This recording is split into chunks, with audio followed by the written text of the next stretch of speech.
Welcome back to Practical Christian Lessons, and we are looking back at John Wesley's teaching on educating children. Let's get into it.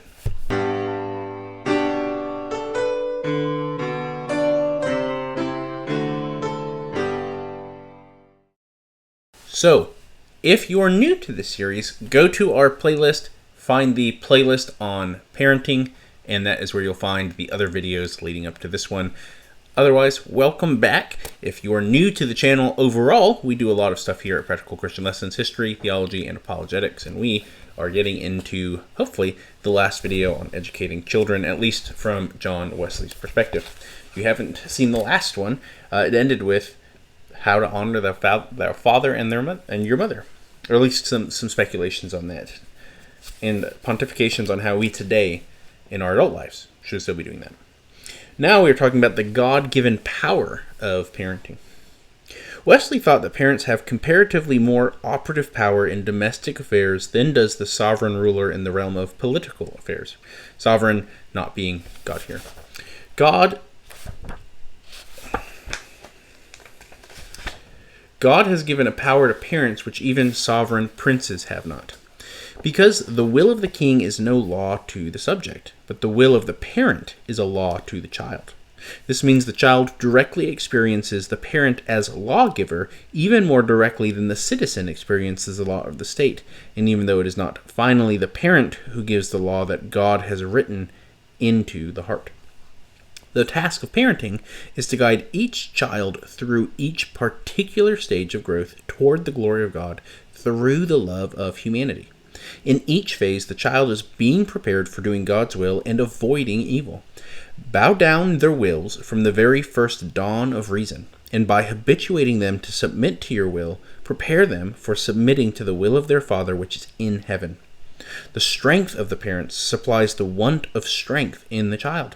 The understanding of the parents supplies their lack of understanding. The will of the parents should guide that of their children till they have wisdom and experience to guide themselves. As a child learns to surrender to the good will of the parent, he or she will gradually learn to surrender to God. Long before the child understands the reasons for this gracious order of the family, it can be taught by precept and example. Paul directs all parents to bring up their children in the discipline and doctrine of the Lord. The neglect of this discipline has ample evidence in the families of believers as well as unbelievers. You have seen the proof with your own eyes. And I think, of course, I'm not speaking as a parent here, so take that into account. I'm speaking as someone sort of speaking into it from the outside. One of the clear biblical examples of parenthood comes from God himself in his relationship with Israel. The relationship between Israel and God is described in many ways. It's described as marriage, marriage represents our relationship with him. It's also described as a parenting relationship at times, right? The Lord disciplines us because he loves us, things like this. So when we kind of want to look at how is it to be a parent, God is the perfect example. Clearly, he's primarily acting in the role of father, but there are at times references to motherly sort of acts from God. Those are all important to look at and study and examine, and that matters a lot here, right? And I love the way he phrased that here at the end. Long before the child understands the reasons for this gracious order of the family, it can be taught by precept and example. One of the most obvious examples in my mind is the Exodus, right? How does Israel relate to God? Well, they fail, clearly, but we see Jesus relives those events in his own life. He models what it is Israel should have done, right? This is one of the things of Matthew, especially when you work through that. Jesus clearly represents Israel, just as in Isaiah 53, the servant that saves Israel, the other servant mentioned in that brief period, represents them, right? He's taking the punishment for their sins. He's the one who is saving them as their representative, things like this. So, surprise, surprise, the perfect model would be between Jesus and the Father. But we also then have to try and take as much application from that as we can on our own lives. How do we then handle children who aren't perfectly obedient? Clearly we can't do the things God can do, and for a variety of reasons. But take that approach, right? That steadfast love, that mercy, and at times those punishments. A well-ordered family is the next point here. Wesley commended to his connection of spiritual formation the well-ordered family by Isaac Ambrose, which is in a separate volume of the Christian Library. The Christian Library is available online on Wesley NNU if you don't know what that is, and it is a collection of works John Wesley put together to educate his lay preachers and teachers. This moral exposition includes a section titled "The Duties of Children to Parents." The premise is this: children have received their substance from the very substance of their parents, and therefore they are to perform this duty in love and fear to them, which of course we, as I hope to be a father one day, model this by doing that with our own parents, if we still have them, and Lord willing there's a healthy relationship there. If there's not a healthy relationship, striving to find as many ways as possible to honor in a broken relationship, which I know is its own immense hardship. Here, Ambrose compares the love of the child for the parent to love, which, like sugar, sweetens fear, and fear, like salt, seasons love. Love and fear are mixed in the relation. The fear of a child is not the fear of a servant. It is a reverence rooted in love. Children are called to offer reverent respect to their parents and are called to obey the commands, instructions, reproofs, and corrections of their parents because of God, whom their parents represent. Children must remember that whatsoever they do to their parents, they do it to God. When they disobey Him, they disobey God. When they please Him, they please God. When their parents are justly angry with them, God is angry with them. Nor can they recover God's favor till they have submitted themselves to their parents, with this limitation, that they submit or obey them in the Lord. This honor is due to the parents not only for their physical being, but for their parents' kindness, care, and cost toward them, in the way of thankfulness. In sickness they must visit them. In want they must provide for them. In time of danger they must endeavor to effect their protection. And that goes for us as adults too. These kinds of things don't change. Clearly, the exact way in which we relate to our own parents as we grow older matters, but if you want your kids to be doing it, model it by doing it with your own parents where possible. And if you don't have biological parents, either because the relationship there is broken or something, if you have someone you consider a spiritual father and a spiritual mother, or maybe both, then modeling that relationship with them can also be a way in which to show that to your kids. Conquering fallen self-will. The parent has the singular duty of breaking the fallen nature's self-will. It is a task that must proceed through various stages of development of the maturing will in accord with the child's ability to discern and reason and listen to conscience. And it's important to teach your kids to be able to listen to their conscience, because children naturally are rather poor at doing that. The example of the parent has far more effect than what the parent says. Neither marriage nor grandparenting causes the command to be suspended or to become entirely irrelevant. The parent may, in the fulfillment of this command, be called upon to resist the grandparent's tendency to indulgence. But at whatever age, the duty remains. It must be attentive to changing circumstances of maturity. It will be best applied through prudent judgment. And it's good to see that spoiling grandchildren is not just something that happens only in our time. Wesley takes the shaping of the will very seriously. To inform their understanding is a work of time, and must proceed by slow degrees. But the subjecting of the will is a thing which must be done at once, and the sooner the better. Let none persuade you it is cruelty to do this. It is cruelty not to do it. As self-will is the root of all sin and misery, so whatever cherishes this in children ensures their after wretchedness. Whatever checks and mortifies it promotes their future happiness. When parents neglect timely correction, children are tempted to habituate stubborn wills. The correction is the only foundation for a religious education. When this is thoroughly done, then a child is capable of being governed by the reason of its parent. till its own understanding comes to maturity. Religion is nothing else but doing the will of God and not our own. It is chiefly owing to this that so many religious parents bring up their children that have no religion at all. And that is a stark warning and something to remind, especially in our modern culture. I remember growing up hearing this from many people. You don't want to indoctrinate your children. However, everyone indoctrinates children. That's just a fact of life. You can't go anywhere in life. If your children are going through public school, they are being indoctrinated with what the school is teaching them. If they're engaging in the public sphere at all, listening to people, they are being indoctrinated with what those people are saying. The only difference is that the modern culture does not want us to indoctrinate our children with the truth, which is Christianity and its teachings.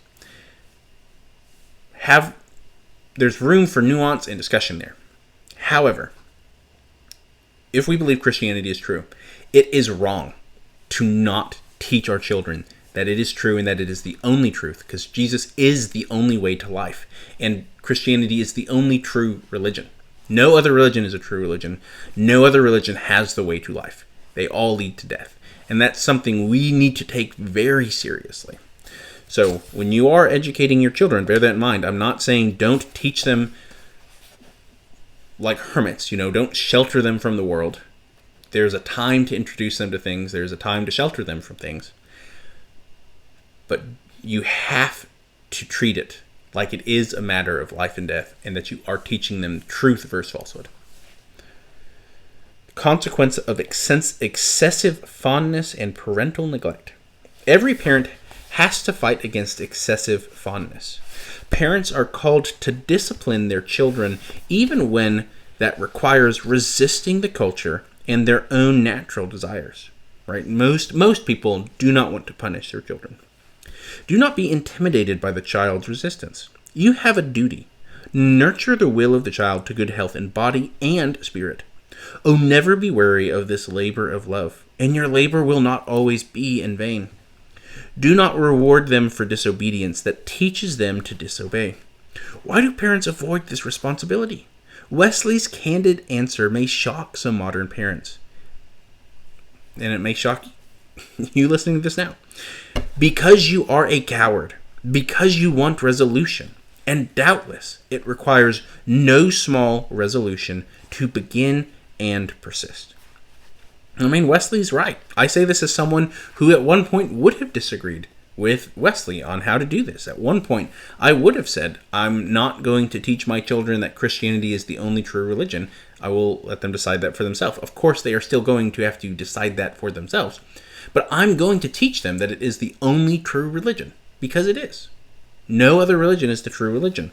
And whether or not we're aware of it, and sometimes it comes from influence of culture, influence of people around us, there's a massive amount of reasons some come to the conclusion they have. We need to stay strong.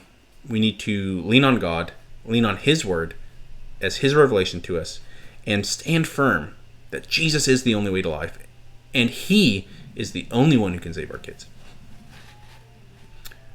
There's an ice cream truck outside. If you guys can hear it, I apologize. Persistence in parenting. Where does the strength come from to persist in parenting? Not from self or nature alone, but from grace. That's why we must lean on God. This requires no small patience, more than nature ever gave. The grace of God is sufficient to give you diligence as well as resolution. Without much pains, you cannot conquer. Nothing can be done with a slack hand. You can do all things through Christ that strengthened you. Laziness can be as great an obstacle as cowardice. Speaking from experience, yes. Labor on, never tire, lay line upon line till patience has its perfect work. Do not let cowardice or a misplaced fondness become an obstacle to your love for your child, which requires gentle, patient, tough-minded discipline. The longer you wait to make discipline effective, the harder it will be. Parents must pattern by their own behavior the simple life of humble truth-telling. And there is an admonition to grandparents. Never take the part of the children against their parents. This is I'm going to finish this paragraph and then I'll have a comment there. Who is at fault for this widespread neglect of discipline? Why did not you break their will from their infancy? What if it is too late? At least do it now. Better late than never. It should have been done before they were 2 years old. It may be done at 8 or 10, though with far more difficulty. However, do it now and accept that difficulty as the just reward for your past neglect. On the note, and this is parents interacting with grandparents as well. There are times and places to have disagreements. So, and I see many families do this well. I want to be upfront about this. I'm not saying that I think this is like a massive problem, but I have seen people that don't do this well. And this is also matters between parents. If you're going to have a disagreement over how to handle something with your children, it's generally better in the moment.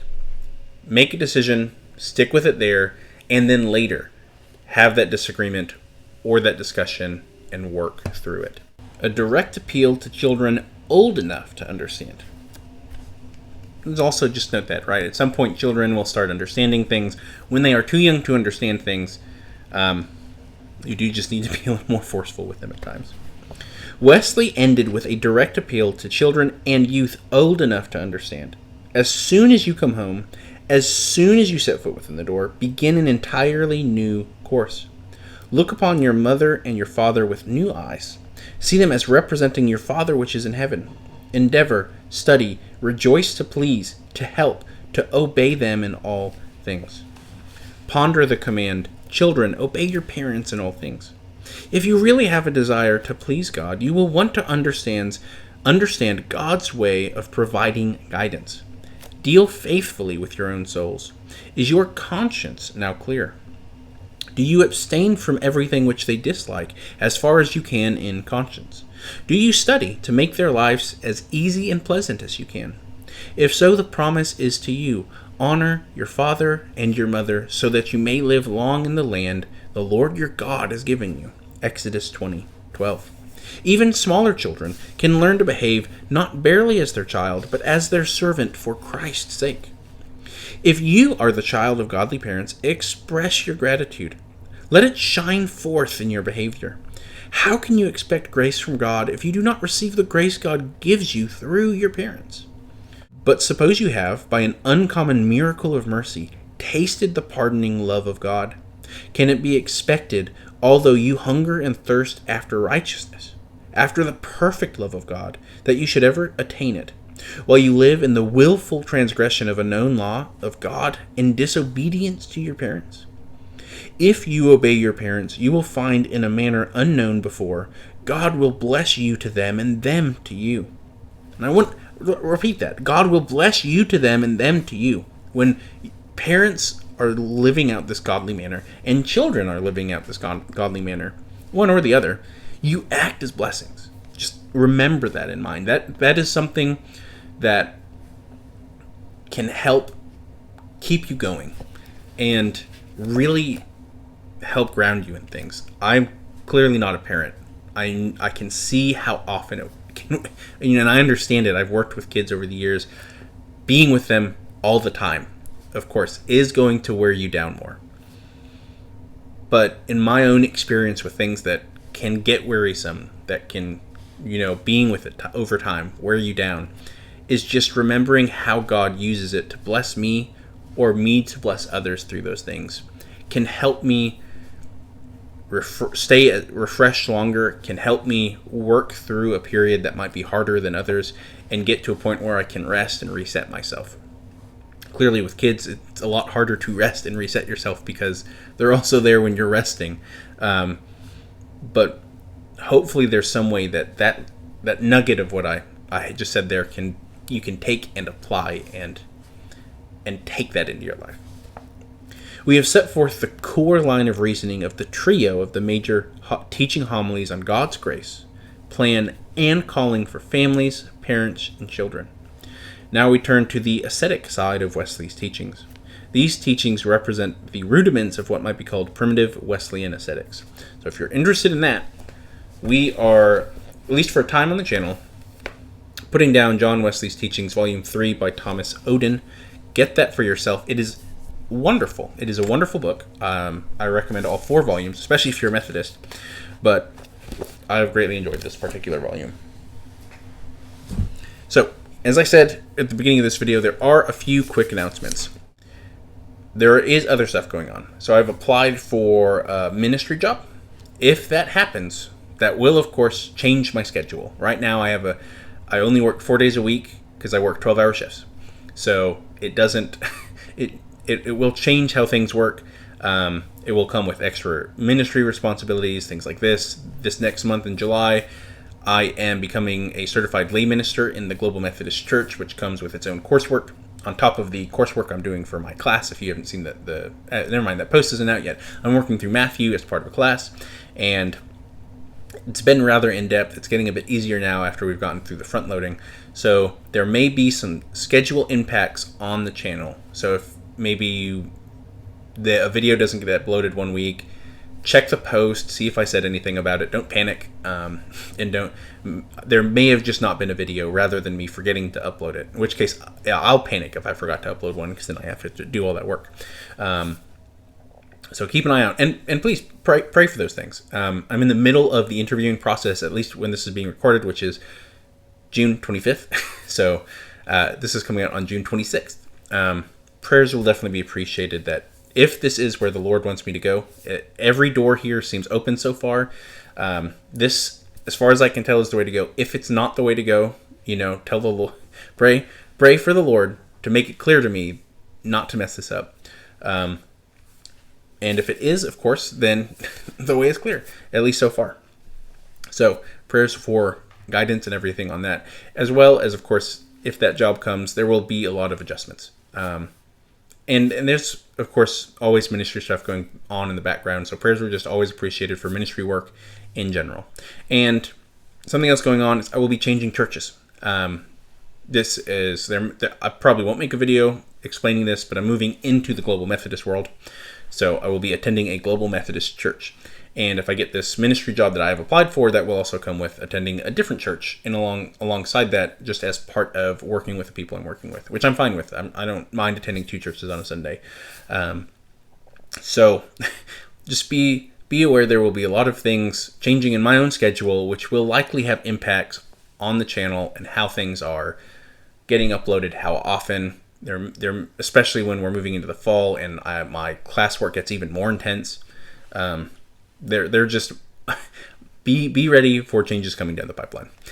That is all as far as announcements I have right now. Do keep an eye on the post from the channel. So it has different little windows, home, videos, shorts, lives, post. Keep an eye on the post of the channel. I'm increasing the number of posts that are coming out, but that's also where I will be putting updates if anything is going on.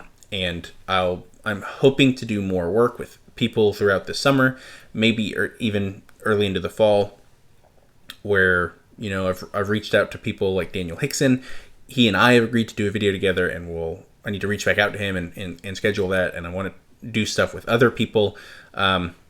When those videos are uploaded, when they're live in places, I will put a post there. If it's not on my channel, it will be in the post, and I will have a link there and say, hey, go check out this other person's channel. We did this thing. So keep an eye out for all those things. You guys have a wonderful day, and God bless.